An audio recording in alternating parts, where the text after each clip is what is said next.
Por exemplo, tenho 2 empresas que eu estou tocando agora. Sou pai de 4 crianças, que é uma coisa que... 4 crianças? 4 crianças. Tenho 2 meninos e 2 meninas. 6 anos de Parabéns. casado, fiz aniversário agora há pouco tempo. E Em 4 6 filhos. anos de casado, você botou 4 pessoas no mundo. Exatamente. Ele tá bem, tá bem. Tá ele. rápido, né, meu? Não Caramba, passo que cheque em legal. branco. Então, e com a família, com todas essas coisas, eu sem dúvida não conseguiria, sei lá, tocar as empresas, estudar, fazer as coisas que eu tenho se eu não reservasse essas horas. Ou seja, na verdade, elas que me permitem fazer as coisas que eu faço. Sim. Isso é muito porque, foda. olha só, as pessoas, elas, quando a gente fala dessa brincadeira, né, de 14 horas, que não é, para mim é muito sério isso, as pessoas, elas confundem o que é o trabalho. As pessoas acham que o trabalho é só o momento que você tá aqui na mesa sentado, cara. No computador ou numa planilha 14 Excel. horas respondendo Tem uma e-mail. visão mecânica do trabalho. Exato. Eu tive um choque uma vez, quando eu estava estagiário, comecinho de carreira, estava numa empresa, e aí eu automatizei um processo que demorava 3 meses para fazer. Daí eu botei uma automação lá e o negócio fazia sozinho. Aí eu lembro que uma pessoa ficou brava comigo, falou, cara, por que você fez isso? Eu falei, não, como assim? Não, que já a gente fica sem demanda. Eu falei, não, você não tá entendendo. Agora que isso foi automatizado, você vai criar outra coisa nova, você vai desenvolver uma outra coisa. Ou seja, a gente ainda tem uma visão muito mecânica do trabalho, a gente não pensa criar ideias, criar laços, criar coisas novas como trabalho. Eu acho que isso é um dos problemas que entra nessa... Quando a pessoa fala, não, as horas, quando a obsessão é pela quantitativa e não qualitativa, né? Uhum, exatamente. Por exemplo, no meu caso, usar o Instagram não é hobby, é trabalho. Sim. Não é? Tem pessoas que pagam para usar o Instagram, tem pessoas que gastam o seu tempo no Instagram, no meu caso é trabalho, porque uma parte do meu trabalho é eu produzir conteúdo, então eu preciso Sim. modelar E não conteúdos que estão fecha, por lá. né? Não é igual uma padaria, né? Que você fecha ela. 10 da noite eu vou fechar aqui o Isso. Instagram. As pessoas confundem muito. Só que aí eu queria te perguntar, Guilherme, quando a gente fala de se comparar com você mesmo, aqui tem uma complicação nesse pensamento, que é o seguinte. Se eu comparar quem eu sou hoje com o que eu fui ontem, ou o meu progresso, né? O meu progresso muscular, meu índice de gordura corporal, o patrimônio que eu tenho na minha conta, quanto tempo eu destino para minha família, quanto tempo eu destino hoje, o resultado da minha empresa.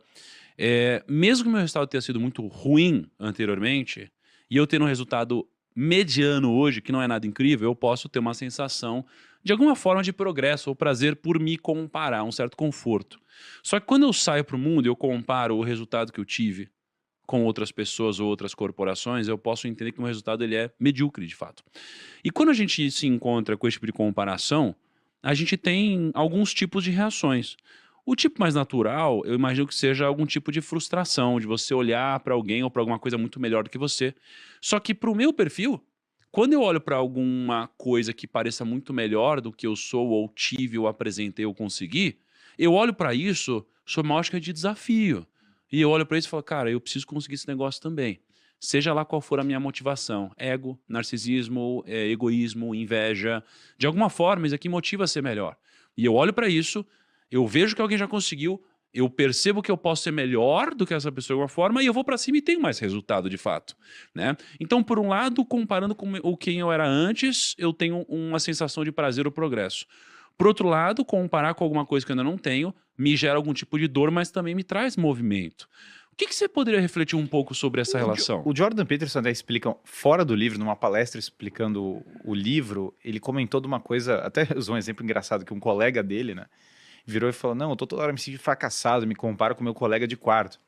E o colega de quarto dele era o Elon Musk na época, então assim... Aí ele falou, olha, tem muitas bilhões de pessoas que são menos bem-sucedidas do que o Elon Musk no mundo, é um comparativo ruim. Mas veja que ele explica isso, quando você olha para os outros, você tem até três modos de encarar. A ideia principal aqui é o problema da inveja. Você não pode cair no elemento da inveja, que é olhar para o outro e ter uma certa raiva dos bens que a pessoa tem, ter uma certa frustração em relação aos bens que ela tem. Nesse sentido, é melhor você olhar para você mesmo, porque você sabe os desafios que você está enfrentando em cada dia. Mas, quando você olha para os outros como a admiração, como um paradigma, como uma melhora, ou seja, não é eu quero destruir os bens daquela pessoa, eu quero...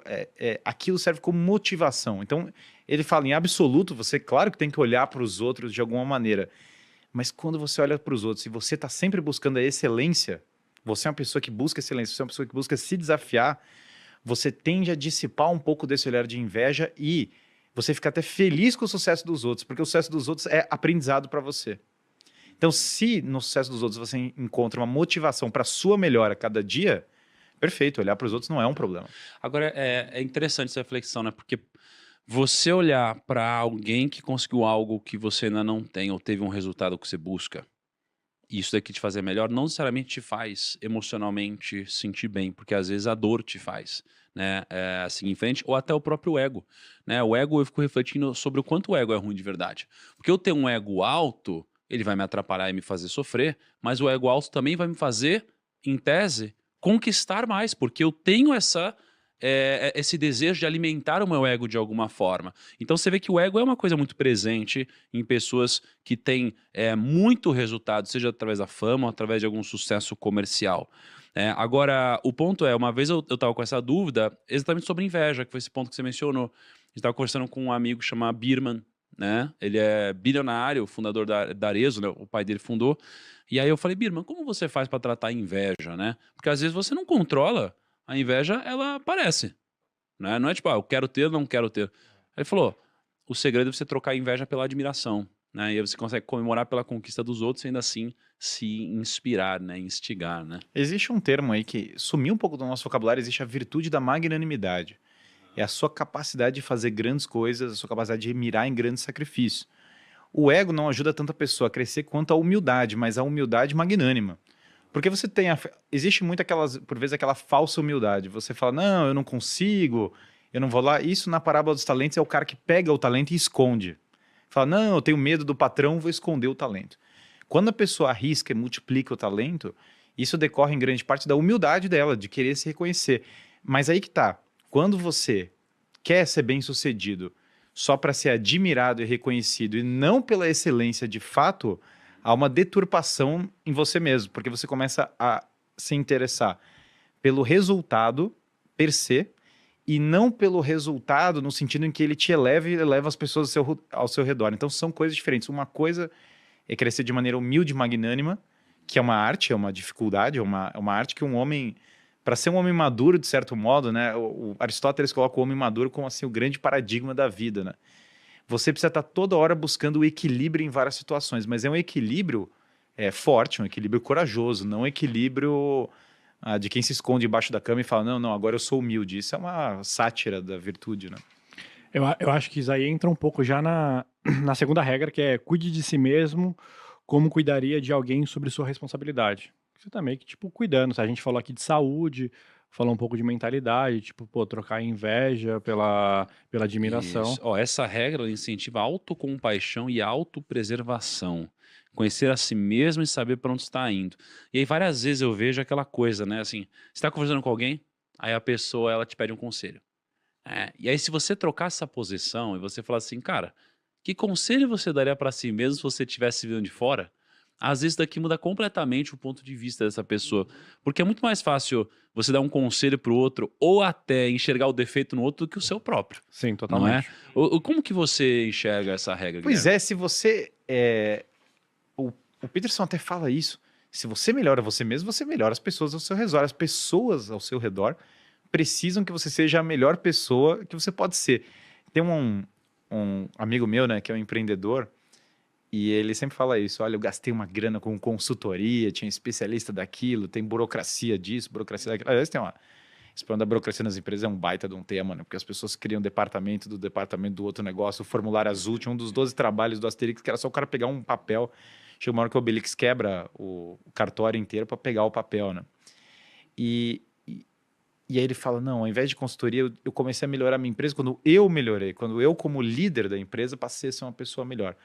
Se você melhora, se você bota as horas para melhorar, se você passa a ser uma pessoa melhor moralmente, mas entregue como um bom exemplo, se você é uma pessoa sacrificada, se você é uma pessoa que lê, se você é uma pessoa bem de saúde, você naturalmente começa a tratar melhor as pessoas, você começa a conseguir ser uma pessoa que as pessoas não estão toda hora cuidando de você. A gente tem muito uma psicologia da criança mimada que vai entrar em outra regra aqui também. É um tema.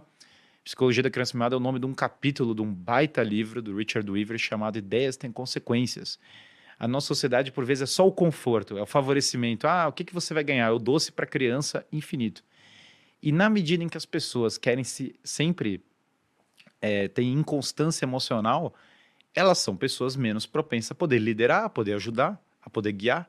Então você quer pessoas responsáveis e é por isso que você tem que sacrificar você mesmo. Se você não melhora você, como é que você quer mudar o mundo? Como que você quer alterar toda a estrutura da humanidade se você mesmo, né?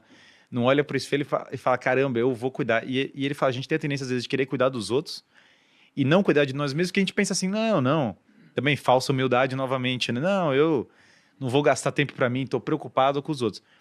Sim, o homem tem que sair de si mesmo, ele tem que ter preocupações para fora dele mesmo. Aliás, muito da saúde psíquica vem quando você tem outras preocupações que não só você mesmo. Mas quando você se preocupa com você mesmo, se você está preocupado em melhorar os seus hábitos, tá aí uma preocupação que é um bom investimento, né?